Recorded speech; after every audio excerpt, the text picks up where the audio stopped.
Welcome to the Backyard Professor Responds videos.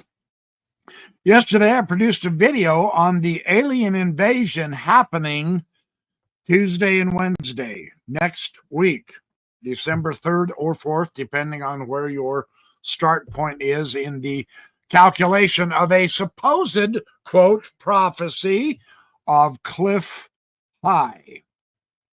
Now, I misunderstood, and I'm here to correct for the record that Clif High was a remote viewer. He is apparently not.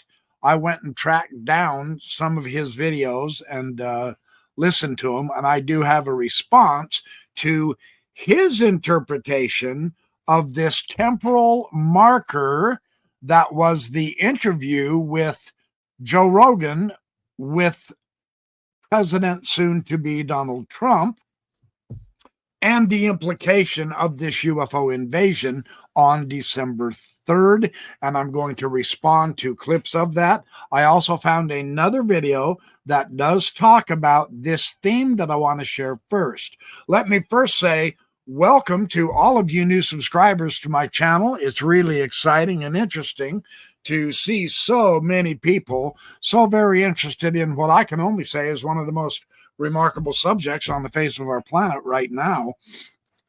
I wrote the numbers down. That video yesterday, in just less than one day, has had 150,000 views. It has 5,600 likes. Thank you very much for your vote of confidence. It has 4,000 comments. I can't possibly keep up with it all. And it has 2,200 new subscribers in one day. So thank you and welcome to the channel. I'm going to continue sharing information. I've read through several of the comments, and I wanted to say something to the effect to, well, no, I'm not going to go there. Folks, watch my whole video so that you can see what I'm about instead of judging the video by the thumbnail. At least half of the comments in my comment section are way off into left field of utter ignorance about what I'm doing and where I stand. I'll put it that way. That's as nice as I can put it. I had much more colorful ways to call the ignorance out, but I won't. My wife advised me against it, and I will follow her advice. Understand, I don't think it's very probable that this invasion is going to happen.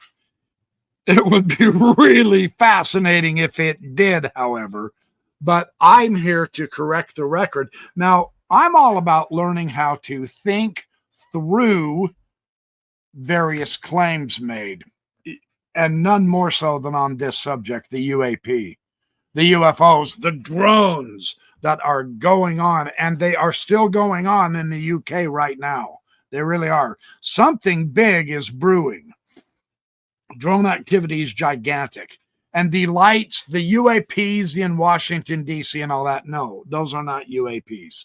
Let's just put that up there on the table. That is a complete misidentification. The ones over in the UK is a little bit different of a story, however. So let me just say first, thank you to all the new subscribers. I do try to think critically. I try to analyze things. I want to give it as much benefit of the doubt as I know how to without going over into the land of the woo-woo. However, to some people, this whole subject is the land of woo-woo. I have people telling me all the time, dude, you've gone down the rabbit hole. There are no such thing as aliens. There are no UFOs. It's all human-made, etc. Haven't you heard of Blue Beam yet? Project Blue Beam? It's all a conspiracy. And on and on and on and on it goes. For that, I am grounding myself with Richard Dolan's book, UFOs for the 21st Century Mind. I really do like Richard Dolan's approach. He's down to earth. I have received another book that I will review, and I will have this author on my show, a scientist's own alien abductee encounters. He just sent this book to me through the mail. Thank you very much to Bruce Rapuano. I hope I pronounced your name right, Bruce. I will have Bruce on my show. He is a neuroscientist.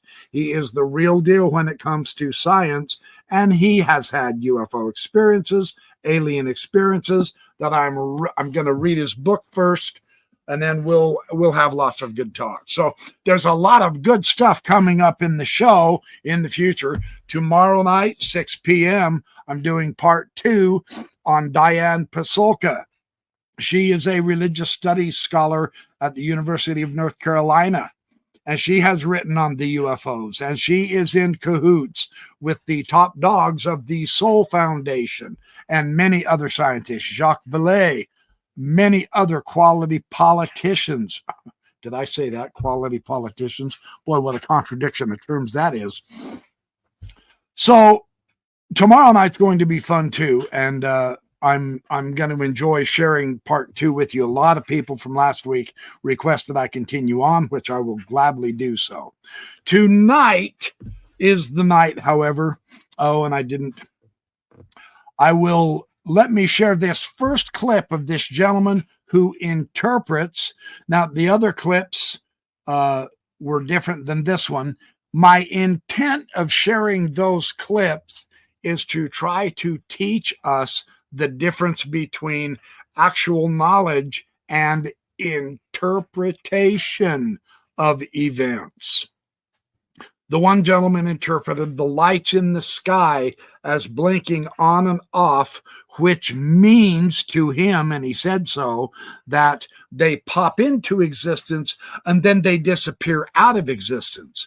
No, they do not. We don't know that. There is no way, looking at blinking lights in the sky, you can possibly know that is what is happening. That is silly. That is an interpretation. Because we have UAP in our minds, we like to give them powers that may not actually be happening in front of our eyes. All we can truthfully say is the light is turning off and on from our perspective here down on the ground to up there in the air miles away. That is all you can validly say. So this theme of learning how to think carefully, don't try to jump to conclusions. I jump to conclusions all the time. I did so yesterday in my video. I have been called out for it. I'm thankful for people reminding me and telling me, hey, you're wrong. Clif High is not a remote viewer. So thank you for that. This is why I love interacting with my audience. So I will correct that record tonight. He does have friends who are remote viewers that he does contact. Absolutely. I have personally verified that. So first, this one clip. This is from a gentleman that runs a site called Minutes of Horror. This disturbing video exposes the December 3rd UFO war. Let's hear what he has to say. Now, if you're not aware of what's supposed to happen on December 3rd, 2024, there is an individual named Clif High. Clif High invented a Weebot algorithm, which was supposed to predict stocks, help him with stocks. Back in 2009, this computer algorithm, this computer application said that Donald Trump would be featured on the Joe Rogan podcast. 39 days from that podcast, there will be this great UFO military conflict in the skies. So back in 2009, I don't believe Joe Rogan had his podcast, or if he did, it wasn't as popular as it is today. And of course, back in 2009, Donald Trump was not running for president.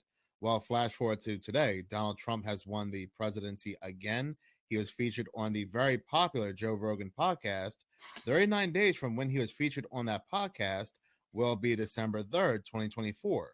So a lot of people do believe there is something to this whole algorithm prediction. Like I said, there will be this great conflict between UFOs and the military. And once this happens, these entities, they'll make themselves known and they'll basically blend in with humanity. The only problem is, even though a lot of people are talking about this on TikTok, social media, and so forth, the only problem happens to be there is no proof of any of this. There are no photos or videos of this Weebot prediction. I can't even find Clif High talking about this prediction where Donald Trump will be on the Joe Rogan podcast. Then 39 days later, there will be this UFO military battle. From what I understand anyway, this whole discussion was started by a very popular YouTuber named Keemstar. So where did he get this information on Clif High? Gentlemen, and he just posted this just 7-8 hours ago. Today, he posted this. He said he couldn't find information on Clif High. I didn't find information on Clif High yesterday for yesterday's video. Today I have, and I'm going to share that information with you. Clif High does talk about this prophecy, but so far as I'm aware now, and I am in complete agreement, I have also not been able to find the evidence for a 2009 situation. So I don't know what to do about that at this point. Maybe through time, some of us will find it and we can share it together and I'll make a podcast on it. But I do have a video of Clif High talking about this very issue. Now, you got to understand Clif High. Somewhat, he rambles a little bit. He talks. He adds a whole lot of historical context and all. So I will try to trim it down to just the essentials so that we get the gist of all of this, okay? So it's probably going to be a little jumpy. It's not going to include a whole bunch of the background of what he was doing for 22 years, etc. I'm just going to the core information so that you understand, okay? So about this thing, about at the time in 2009 that the temporal marker showed up that is now labeled as the Rogan-Trump interview temporal marker, which is now identifying the time we're in. That was linked to Bitcoin prices and all different kinds of stuff, right, in those data sets going all the way back to 2009. Bear in mind, I think it was 2009 that they released the white paper with Satoshi's name on it. So we didn't even have Bitcoin software or mining or anything at that point. Anyway, though, so in that original temporal marker data set, there was this stuff, and Igor, and the reason it really stuck out in his mind was because he and I fought about it for so much. Well, not fought about it, but argued over the how it would have to be interpreted, okay? Because I use a strict denotation, a strict interpretation of a word based on its absolute definition, in terms of correct grammar and so on. So, what we ended up doing was doing it my way. I was paying the. He's talking about the word melee that came up in this algorithm. Let me jump to that. He's just going to hem-haw here, trying to justify why his idea took precedence and why his idea won out, while on the meaning of melee. So he's talked about the temporal marker, Trump and Rogan. Now what's after? You can see right above his head, there's 39 days. And then we get into an era called visible contention that ends up degrading into a melee. Let me share with you his definition of melee. He felt it was important. Very specific meaning, okay? So a melee is not just a bunch of guys standing up and flinging and fighting, right? So it's not a big knockdown, drag out brawl in a tavern or something.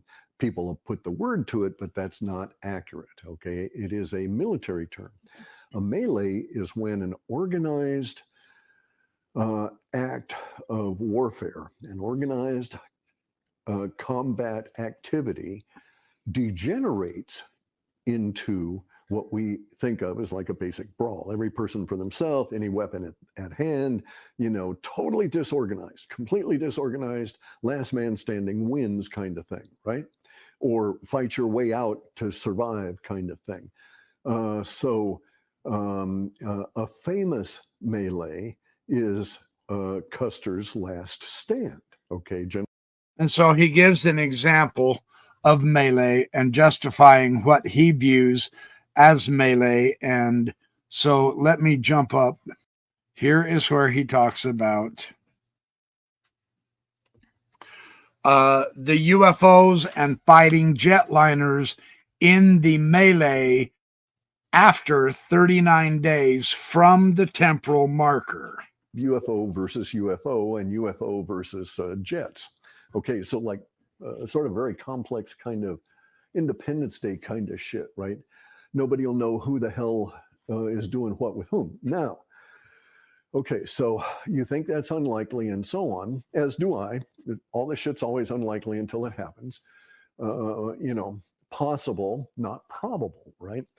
So anyway, now we have a strange thing where there's swarms of 20-foot drones flying around military bases. So unknown. Nobody knows who owns these drones, who's controlling them. At least they're not telling us guys. I would suspect that the military would be freaking out if they can't see the signals that are directing those drones. And those drones are a Kavas weapon, where one of the, okay, so I won't describe it, but basically you set off a group of drones that don't report back to headquarters until they're all done. So anyway, that was the idea that I wanted to get across to you. Now that I've heard Clif High himself, this is not a prophecy. This is not a biblical prophecy. And in some Christian YouTube channels, and I showed one yesterday, they say that it is. It's not. It is not even necessarily a highly probable prediction. The possible is possible with just literally everything. We get that already. The question is, how probable is it? That's the issue. Now, there is something going on in the UK with the military bases.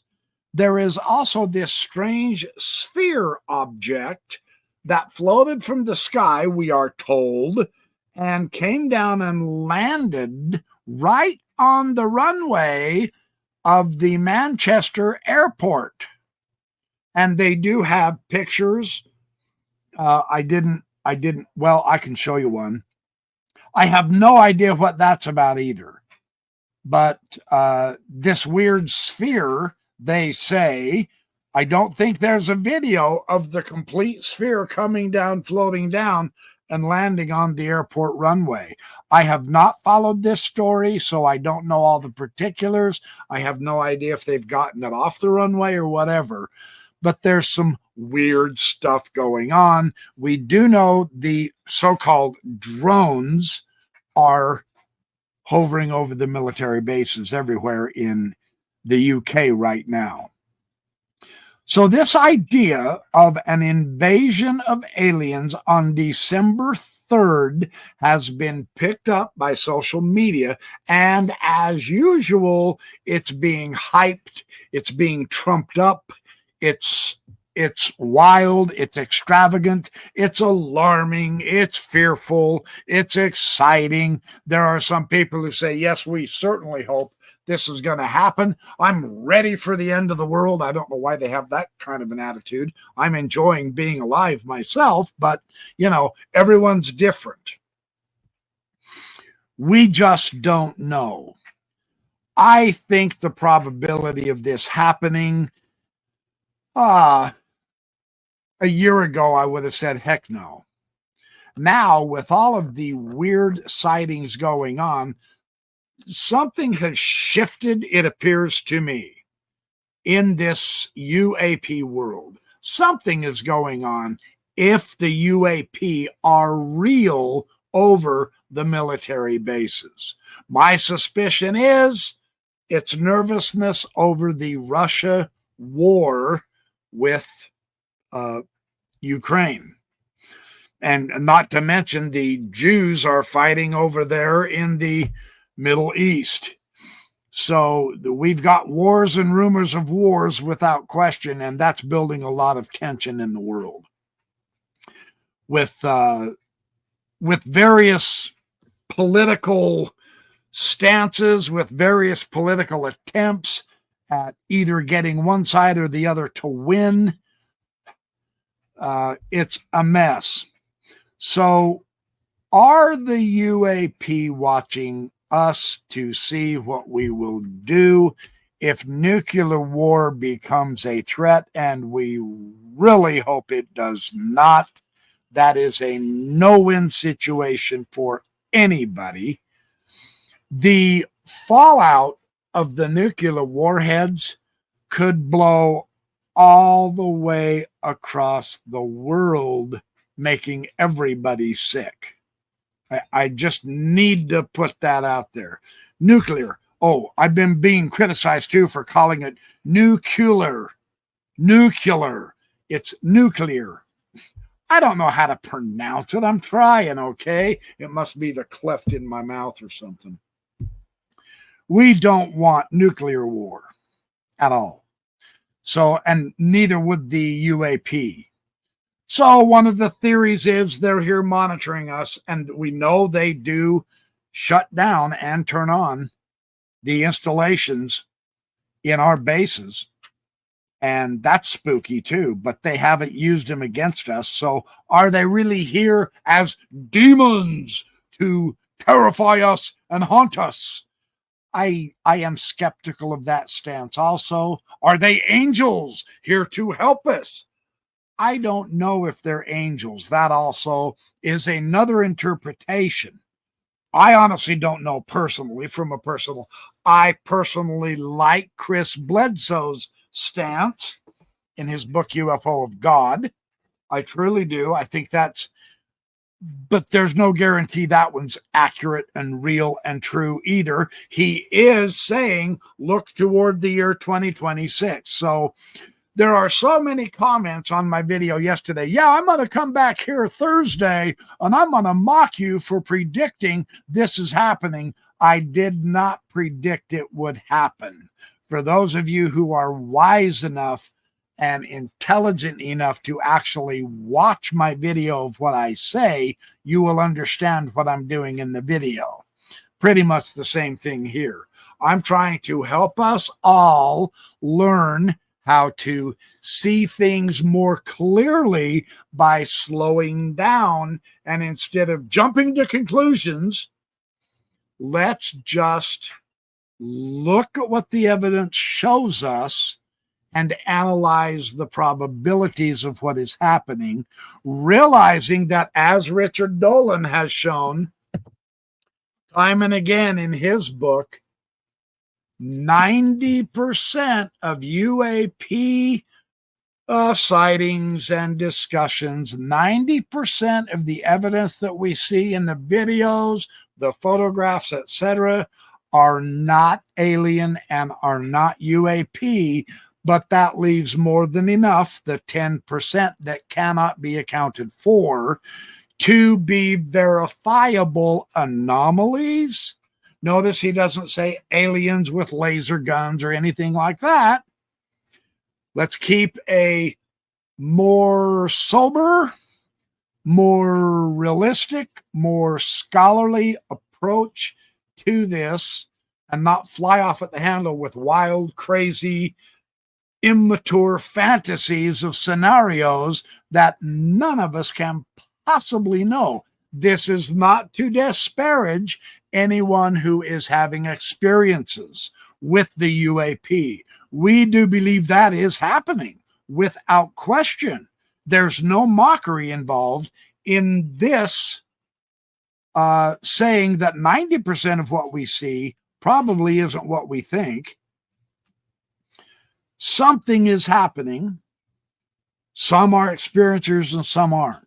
There's too much judgment in my opinion. So anyway, this is my BYP response. I wanted to correct myself because I'm in this to understand too. Look, I'm just trying to find the truth. And I'm finding it's not very easy. And I'm finding that that is quite actually exciting in this field, because if the truth were easy, well, 1 and 1 is 2. Man, if that's all there was to math, how boring would that be? That would suck, you know? So the mystery remains, and it is an incredibly fascinating mystery. The difficulty and the complexity of this mystery is for real. And just because our neighbor sees something and experiences something and we don't, does not mean we are justified in mocking that person. Well, you're just a lunatic. You need to be locked up in an insane asylum or whatever. Well, that's a pretty narrow-minded, bigoted, stupid, idiotic stance to take. Just because you don't experience the same thing doesn't mean it wasn't real for them. That's my approach to all of this. In an attempt to understand, I love to explore. I love to look at the evidence. And I will be misinterpreting evidence in the future. There's no question about that, because I don't know it all. I can't possibly know it all. So if I have to revisit that evidence and change my mind, well, heavens, I suspect I'll be doing that over and over and over and over again. Right? That's called, well, you have to be flexible. The Bayesian probability analysis that gives us a better probability for what is real as opposed to what is not real is the only rational way to approach this. And that means keep studying, learning, advancing, enhancing our knowledge and intellect with the idea that if new evidence does come forward and it's valid, then if we have to change our minds about something, to be flexible and honest enough to then change our minds about that issue or that situation. This is the way forward, as far as I understand. So thank you for watching my BYP Responds videos. Again, welcome all you new subscribers. I'm kicking out videos as fast as I can, doing the best I can to keep up with everybody else knowledge-wise, and I'm finding it's not easy, but what a joy, what a pleasure. Life is exciting, life is good. For those of you who are jaded or just hate it, or for those of you who think you know it all and you're bored stiff, I think you're all wrong. I think there's plenty to offer from all points of view, and there is some very, very, very exciting days ahead, of which I'm going to be sharing with you on my show. So thanks again for watching the BYP Responds. Have a great night. Be good, do well, have fun, make lots of friends, sleep nice, dream good dreams, and I will see you in the next video just as soon as I can possibly put it together, which I may have a video tomorrow during the day, and I'll see you tomorrow night at my live at 6 o'clock Mountain Standard Time in the United States on Diane Pasolka. Thanks again, you guys. I'll catch up to you soon.